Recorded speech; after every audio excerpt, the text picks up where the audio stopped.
conference. Guess what? We did it! And not just photobombing the Prime Minister.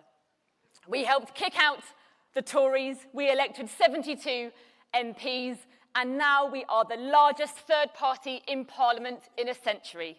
Thank you.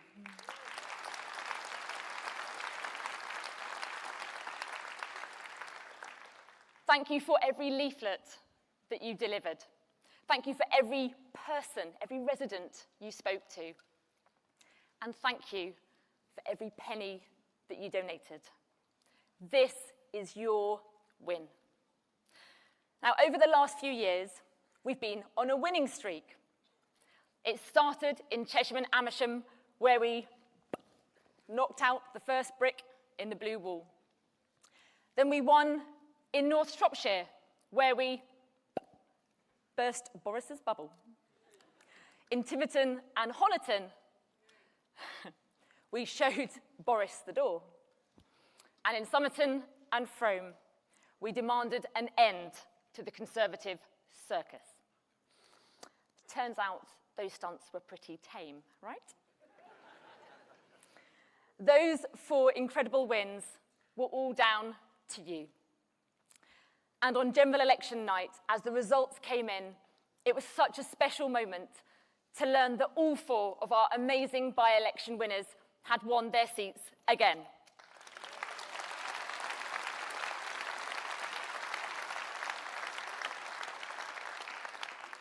Not just because they're all fantastic MPs and colleagues, but because journalists can never again ask us whether Liberal Democrats can hold on to our by-election seats in a general election.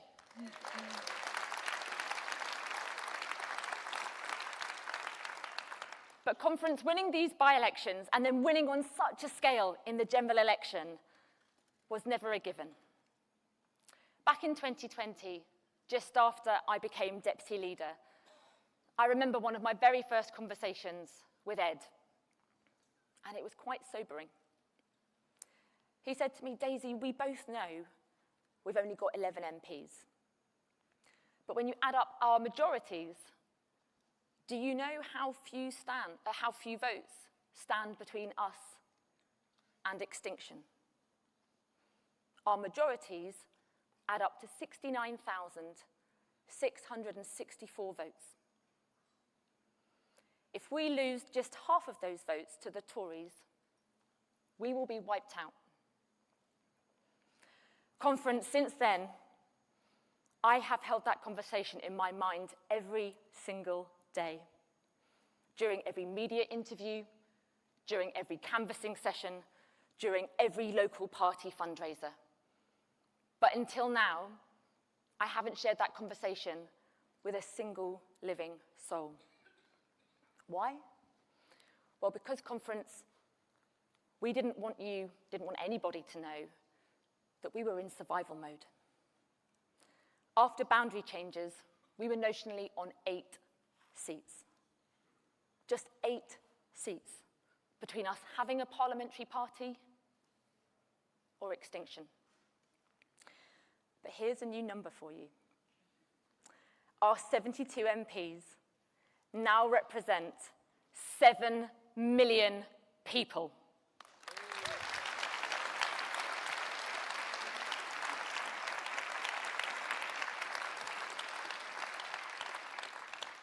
In Parliament, I can't even go to the toilet without bumping into a Lib Dem. It's true.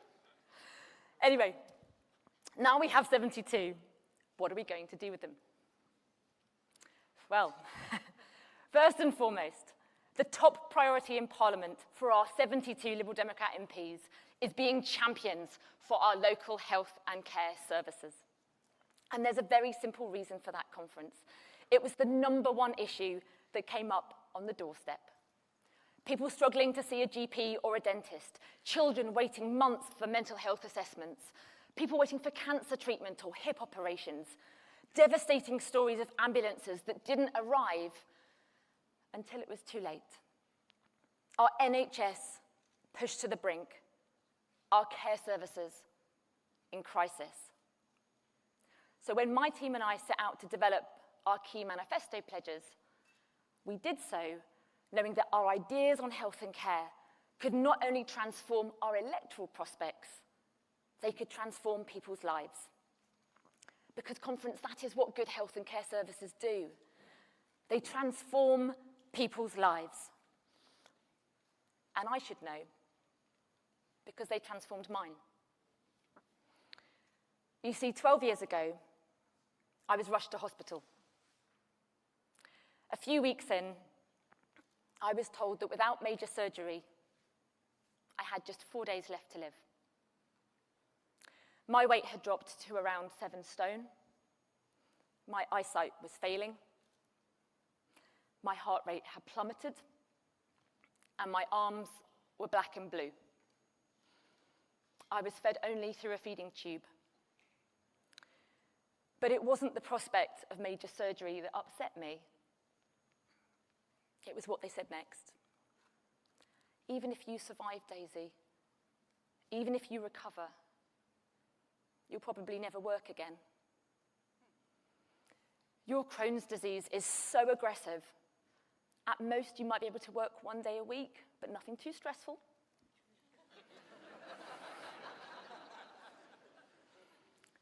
You'll probably need surgery every 5 years or so. Here's an information pack about the benefits you might be entitled to. Conference, I lay in my bed on the 13th floor of that hospital and I sobbed.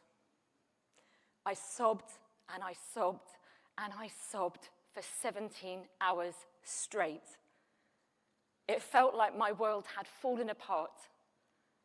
As a campaigner, I have always found my meaning and purpose in my work. The causes I believe in, the injustices I want to fight, the people that I can work with. All of it, in that moment, potentially gone, snatched away. Or at least that's how it felt at the time. Hopefully, though, you can see that the story ends well. As is the case with so many millions of people, the NHS didn't just save my life. The people who make our NHS what it is gave me my life back. Thanks to them, I got my strength back. I put on some weight, and I decided to embrace my new life. But I'm not going to lie. I was really, really scared. And I often wonder what's happening now to the young woman or the young man who is suffering those same symptoms now. Can they even get an appointment with their GP? How long have they been waiting for a scan? Are they stuck in a hospital corridor rather than a ward as they scream with pain?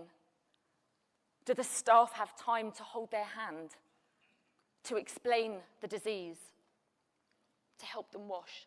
You know, as Liberals, we don't blindly defend the NHS because it's an institution. We defend it because it's the manifestation of an idea, a liberal idea, that our NHS should be free at the point of use and based on need, not ability to pay.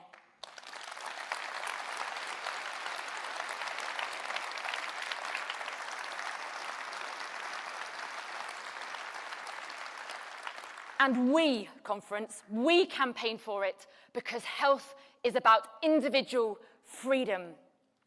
You don't have freedom if you're on a waiting list so long that your world just shrinks and you're left hobbling from one room to the next. You don't have freedom if you're diagnosed with cancer but you have no start date for your treatment. And you do not have freedom if you're ready to leave hospital and go home, but you're discharged instead to a care home miles away, losing mobility, independence, and connection for the sole reason that there aren't the care workers to help you recover at home. Conference, decent health and care services are the bedrock of a liberal society.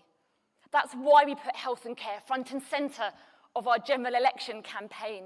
It's why our MPs have been raising questions about local health services in Parliament en masse. And it's why we are demanding that this government make the autumn budget a budget to save the NHS and care.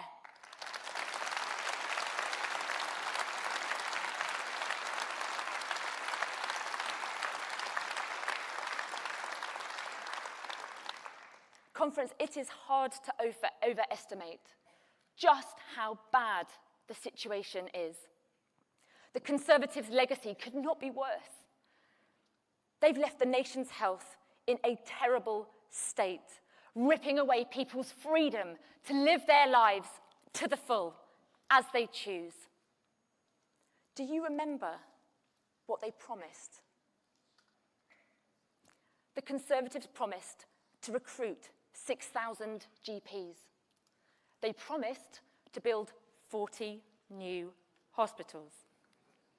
They promised that cancer patients would be able to start their treatment within 62 days, and they broke every one of those promises. They promised to fix social care for good. They promised not to put up taxes to pay for it. They promised that no one would lose their homes to pay for it either. And guess what, Conference? They broke those promises too. And Conference, they promised, the Conservatives promised that the NHS was safe in their hands, but they have brought it to its knees. We must keep their hands off it. We must keep taking the fight to the Tories. We must finish the job.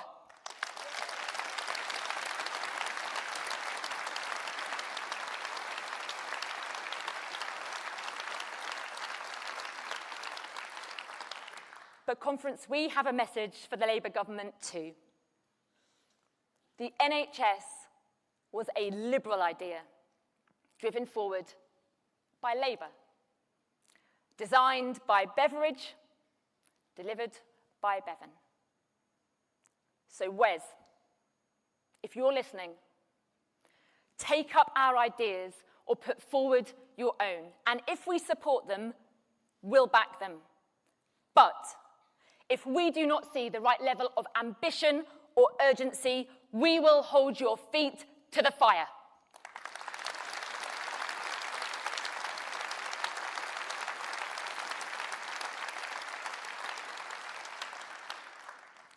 Conference.